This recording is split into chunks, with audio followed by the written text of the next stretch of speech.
হরে কৃষ্ণ। আজকে আমরা পাঠ করব ভক্তি তত্ত্ব, আশ্রম ধর্ম, ভাগবত ভক্তের লক্ষণ ও পাতিত্বের কারণ। সুতেরে সম্বোধি কহে তাপসনী কর, হরি কথা শুনি হলো প্রফুল্ল অন্তর। ভক্তি তত্ত্ব বিস্তারিয়া করিতে শোভন, আমা সবা কারে হৃদে বড় কিঞ্চন। ভাগবত ভক্ত যারা এ ভব সংসারে, বিশেষ লক্ষণ তারা কি বা ধরে।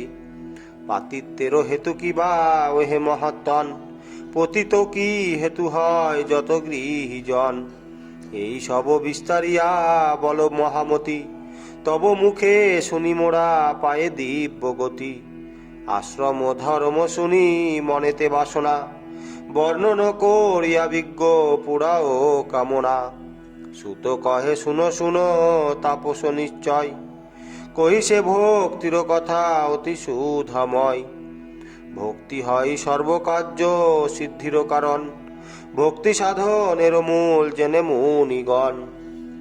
এই ভক্তি সহজেই যে কার্য করিবে, অবশ্যই তাহার সে সফল হইবে। ভক্তি করে সকলের সিদ্ধ মনোরথ, ভক্তি ভিন্ন নাই দেখা যায় মুক্তিপথ। এমনও কি এই ভক্তি সহায়ের ফলে, অসাধ্য হইলে সাধ্য হয় অবহেলে। ভক্তিতেই ভগবান তুষ্ট অতিশয়, ভক্তি বিনা কবু কোনো কার্য নাহি হয়। ভক্তি প্রধান শক্তি হয় মুনিগণ, ভক্তি বিনা কার্য সিদ্ধি না হয় কখন। যেমন সূর্যের রশ্মি বিনা জীবজগণ, নিশ্চয়ষ্ট হইয়া থাকে জড়েরও মতন। সেই রূপ হয় ভক্তি যেন মুনিগণ, ভক্তি বিনা নাহি হয় কার্যেরও সাধন। যেমন সলিল সর্ব জীবেরও জীবন, তেমনি ভক্তি কার্য সিদ্ধিরও কারণ। ভূমিরও আশ্রয় বিনা যথা জীবগণ, ভ্রমিতে না পারে যথা তথা কদাচন। যেমন বাতাসাশ্রয় বিনা পক্ষীগণ, শূন্যে উড়িবারে ক্ষম না হয় কখন।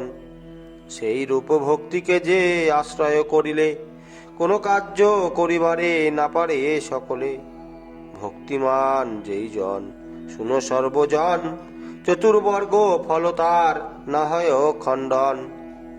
ধর্ম অর্থ কাম মোক্ষ এই চতুষ্টয়, অবশ্যই সেই জন পায় হে নিশ্চয়। কিন্তু ভক্তিহীন যেই শুনো তারও কথা, সে যদি তো কর এ দান সব তার বৃথা।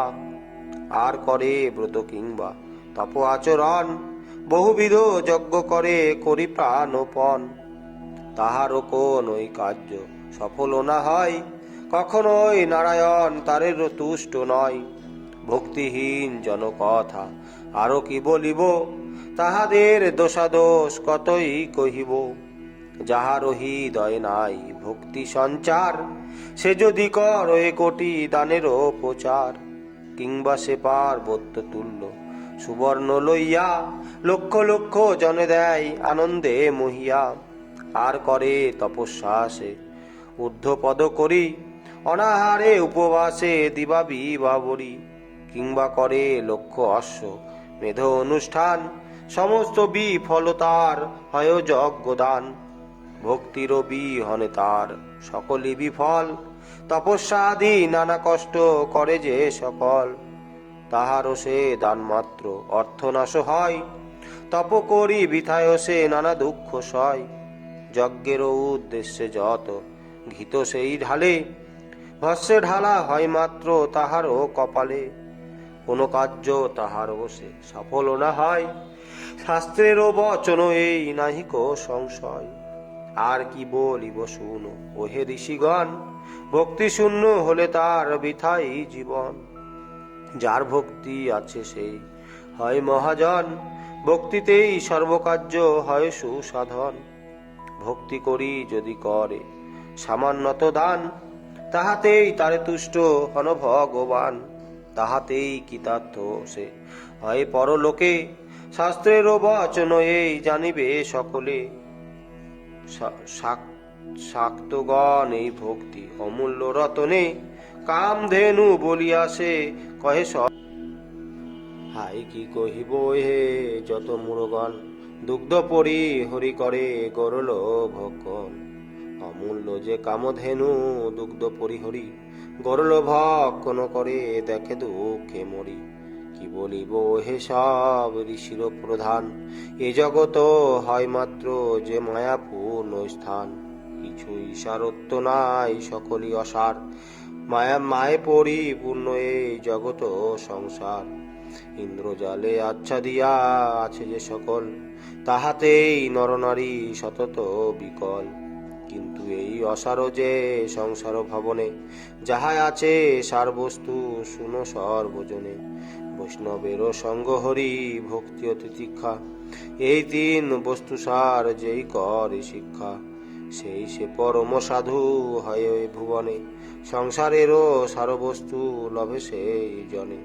তারপর কহিও হে শুনো মুনিগণ, শুভাশুভ কার্য যাহে ঘটে সর্বক্ষণ। যারা করে পর কুৎসা পরের নিন্দন, পরের ঐশ্বর্য দেখি করে হিংসন। পর ভালো দেখিবারে যারা নাহি পারে, তাহারা এই মহাপাপী এ ভব সংসারে। তাহাদের অন্তরেতে যদি ভক্তি থাকে, ডাকে যদি সদাকাল পরম পিতাকে, তথাচ তাদেরও নাহি মোক্ষের উপায়। যাগ যজ্ঞ তাহাদের সকলই বৃথায়। অহিংসা পরম ধর্ম জানো মুনিগণ, হিংসকেরও সদাকাল নরকে পতন। তাহাদের ভক্তি ফল কিসেতে ফলিবে, হিংসাতে সকল ভক্তি দূরে পলাইবে। যাগ যজ্ঞ তাহাদের হইবে বিফল, না পাইবে হরি তারা জানিবে সকল। আর যারা ধর্ম বলি নাহি মানে মনে, করে ধর্ম আচরণ আমোদ কারণে। অহং গর্বে গর্বী তারা দাম্ভিক দুর্জন, তাহারাও মহাপাপী যেন মুনিগণ। তাহাদের প্রতি হরি সদায় বিমুখ, অন্তিমেতে পায় তারা নানা মত দুঃখ। আর যারা কৌতুক পরিহাস করি, করে অতি কদাচর আমোদেতে ভরি, তারা ধর্ম বিবর্জিত যেন মুনিগণ। তাহাদের প্রতি হরি বড় রুষ্ট হন।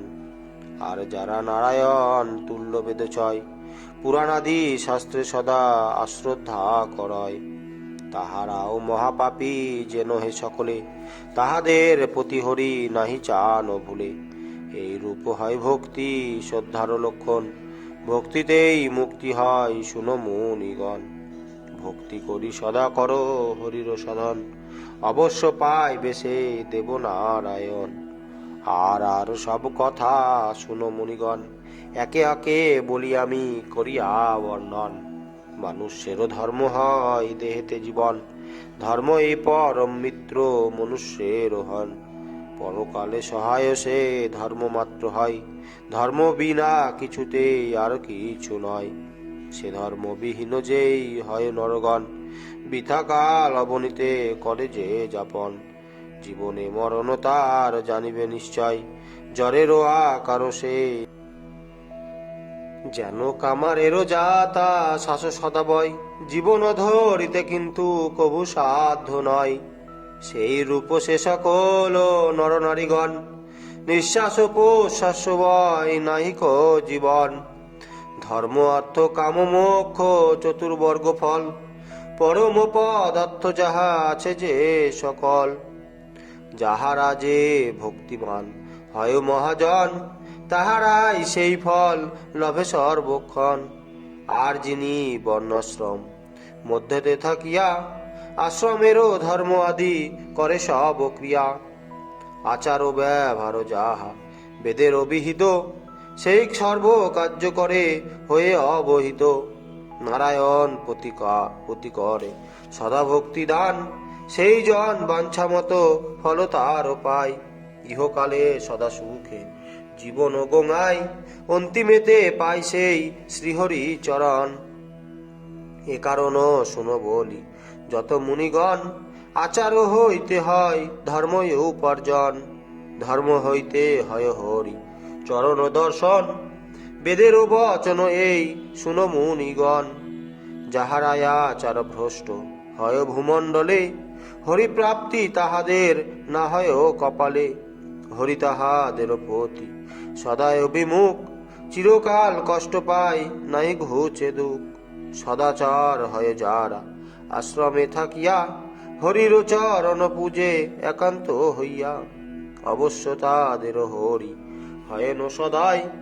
সার তত্ত্ব কথা এই কহিনু নিশ্চয়, নতুবা বেদ বেদান্ত শাস্ত্র জ্ঞাত যেই, অনাচারে মহাপাপে পতিত যে সেই।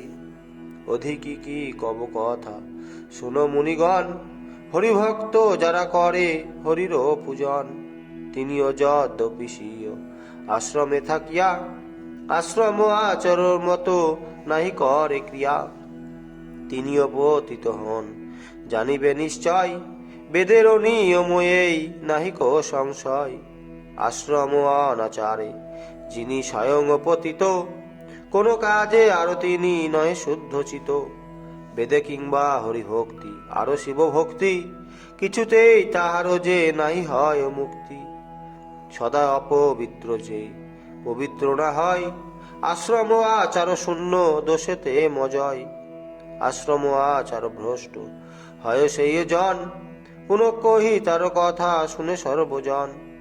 অনাচারী ব্যক্তি যদি সমস্ত তীর্থেতে, সহস্র বৎসর ভ্রমে একান্ত মনেতে, যত পুণ্য ক্ষেত্র সব করে দর্শন, তবু নাহি হয় তার পবিত্র জীবন। আর করে বহু বহু যজ্ঞ অনুষ্ঠান, তবু সেই অপবিত্র শাস্ত্রেরও বিধান। পবিত্র হইতে সেই কিছুতে না পারে, সার তত্ত্ব কথা এই জানায় সবারে। শুদ্ধাচার হয় স্বর্গ লোকের রসপান, যিনি হন শুদ্ধাচারী তিনি মতিমান। মহাপুণ্যবান হয় শুদ্ধাচারী জন, কি কব তাদেরও কথা শুনো মুনিগণ। শুদ্ধাচারী গণ যারা তপস্যারও বলে, স্বর্গেতে করিতে যাত্রা পারে অবহেলে। সুখ মোক্ষ লভ তার অনায়াসে হয়, তার পক্ষে সুদুর্লভ্য কোনো কার্য নয়। কিন্তু সেই শুদ্ধাচারী ভক্তিহীন হলে, শুদ্ধাচার অনাচার হয় কর্ম ফলে। তাহা হতে শুভ ফল লাভেতে যে তিনি, সদায় বিমুখ হন শুনো সব জ্ঞানী। অতএব ভক্তি যে শুদ্ধাচার হয়, শুদ্ধাচার যোগ বলি শাস্ত্রে হেন কয়। শুদ্ধাচারী হইলে যোগ তার হয়, হরিভক্তি লভিবার মূল যে নিশ্চয়। যিনি শুদ্ধাচারে মহা ভক্তির সহিত, নারায়ণে পূজা করে যথা যে বিহিত। ভক্ত বাঞ্ছা তরু হরি সেজনের প্রতি, অবশ্যই প্রীত হন শুনো মহামতি। মনোরথ তাহারও যে সর্বসিদ্ধ হয়, শ্রীহরি চরণ তলে তিনি সদা রয়। এ কারণ যত সব মহাবিজ্ঞ জন, ভক্তিকে বলিয়া মাতা কহেন বচন। যেমন মা তার কোলে সন্তান সকল, আশ্রয় লোভিয়া সদা রহে কৌতূহল। সেই রূপ ধার্মিকেরা ভক্তেরও আশ্রয়ে, সতত থাকেন সুখে হরষিত হয়ে। আপন আশ্রমে বাস করিয়া যতনে, সদা সদাচার করে হরষিত মনে। নানা যজ্ঞ অনুষ্ঠান করিয়া ক্রমেতে, হরিপতি মতি হয় পুণ্য প্রভাবেতে। একান্তেতে হরি পূজা করে নিরন্তর, হরিভক্তি রসে অঙ্গ হয় তর তর। সেই পুণ্যে সেই দিন তাহারা সকলে, হরি দেখে পরম ব্রহ্মে ভক্তবৎ সলে। সেই দিন তাহাদের বাঞ্ছা পূর্ণ হয়, সর্বদুঃখ পরিহরি সুখেতে ভাসয়। সেই দিন মুখ্য ফল তার পায় করে, শুনো সব মুনিগণ একান্ত অন্তরে। তাহাদের তুল্য আর তৈলোক্য মাঝার, পুণ্যাত্মা ও শুদ্ধাচারী নাহি দেখি আর। কি বলিব মুনিগণ ভক্তি প্রধান, ভক্তিতেই কার্যসিদ্ধি এই সে প্রমাণ। কার্যফলে নারায়ণ তুষ্ট সদা হন, যিনি অখিলের পতি ব্রহ্ম সনাতন। তিনি তুষ্ট হইলেই সবে তুষ্ট হন, তাহাতেই পরাবিদ্যা হয় যে সাধন। সেই পরাবিদ্যা হইতে মোক্ষ লাভ হয়, শুনো মুনিগণ এই বচন নিশ্চয়, অসার সংসারক হলু হইতে তারণ, হরিভক্তি বিনার নাই কিছু ধন। পূর্ব জন্মাঞ্জিত পুণ্য না থাকিলে পর, হরিভক্তি লাভ করা নিতান্ত দুষ্কর। যারা ভগবত বক্তা তাদেরও কিবা কথা, তাহাদের সঙ্গে ভক্তি থাকে জড়ীভূতা। হরিরসে বকতারা হরিপদে মন, তাহারাই লোভী আছে সংসারের ধন। পতিত পাবন হরি জগত জীবন, সে হরির প্রতি সদা রয় যার মন। তুল্য তার তুল্য কেবা সাধু আরো এ সংসারে, তিনি সকলের পূজা তৈলক্য মাঝারে। হরি হরি বল সবে কর হরি গান, অবশ্য অন্তিমে পাবে হরিপদ স্থান। আরো বলি শুনো শুনো ওহে ঋষিগণ, বর্ণাশ্রমচারনিষ্ঠ যেই সব জন, তাহারাই জিতেন্দ্রিয় মহাপুণ্যবান, তাহারাই হরিভক্ত গণেরও প্রধান। তাহারাই শিক্ষাদাতা হন এ ভুবনে, মহান পুরুষ তারা শুনো মুনিগণে। তাহাদের প্রদর্শিত পথ এ সকলে, স্মরণ করিয়া যদি জীবগণ চলে, তাহলে নিতান্ত মূঢ় হয় যেই জন। সেও মহা সংকটেতে তরে সর্বক্ষণ, কিন্তু পূর্ব জন্মের পুণ্য না থাকিলে, সেই সাধু সঙ্গন সঙ্গ কখনো না মিলে। সেই জন পূর্বজন্ম পাপ অনুসারে, আসিয়া জন্ম লও এই তো সংসারে। যতদিন তাহার সে পাপ সমুদয়, পুণ্যের প্রভাবে সব ক্ষয় নাহি হয়। ততদিন কখনোই সে মুরগণ, নাহি পাই সাধুসঙ্গ পাপেরও কারণ। আর এক কথা বলি শুনো ঋষিগণ, দিবাতেই সূর্যদেব সমদিতে হন। বাহিরের অন্ধকার ও জগতেরও যত, সেই সব অন্ধকার রবি করে হত। কিন্তু গিরি গুহার বিজন কানন, ভূগর্ভেরও অন্ধকার হয় যে ভীষণ। তাহাতে কি ছুঁইয়া আলো করিতে না পারে, শত সূর্য উদিলেও তাহাতেও হারে। কিন্তু যে যা হারা হন হরিভক্ত জন, তাহাদের কত তেজ শুনো সে কখন। তাদেরও স্বর্গীয় দিব্য আলোক জ্যোতিতে, মন অন্ধকার সব পারেন নাশিতে। সকলেরও হৃদয়ের অন্ধকার হরে, ভগবত ভক্ত যারা এত পোভা ধরে। হাই হেন ভগবত ভক্ত যারা হন, দুর্লভ মানুষ তারা এ জগতেরন। যাহারা তাদের সঙ্গ করিবারে পারে, সার্থক জীবন তারা ধরে এ সংসারে। তাহারা কি তথ্য হয় এ তিন জগতে, অন্তিমেতে স্থান পায় হরিচরণেতে। ভগবত ভক্তগুণ কত এব নিব, তাহাদের উপমায় আরো কারে দিব। গোপনীয় কথা যাহা বলিবারও নয়, তোমাদের অনুরোধে বলিবারে হয়। যেই কালে যোগনিদ্রা ত্যাজিলেন হরি, সেই কালে এই কথা আলোচনা করি। মার্কণ্ডরে কহিলেন ব্রহ্ম সনাতন, সে কথা পবিত্র অতি শুনো সর্বজন। মার্কণ্ড সে মহামুনি পবিত্র হৃদয়, তার কাছে কহিলেন এই সমুদয়। শুদ্ধ চিত্তে সকলেতে করহ শ্রবণ, বিশ্বরূপী যিনি হন ব্রহ্ম সনাতন। তিনি যুগান্ততে ধরি মহারুদ্র রূপ, গ্রাস করে ব্রহ্মাণ্ড আদি মহাস্তূপ। তারপর এ জগতে জলেতে ডুবিল, স্থারর জঙ্গম আদি কিছু না রহিল। কেবল সলিলময় হইল সকল, জলমগ্ন স্বর্গমত্ত আরো রসাতল। জলরূপে সর্বগ্রাস কইল বনমালী, অসীম অনন্ত যার ইচ্ছায় সকলি। সকলি হইল জল জলে একাকার, তখন সে পরম ব্রহ্ম শক্তি মূল আধার। পুনর্বার তাহাতেই মিশাইয়া গেল, সকলি জল পরি ভাসিতে লাগিল। এই রূপে সর্বশক্তি হইল একত্রিত, নিরাকার নির্বিকার চিন্তিলে নহিত।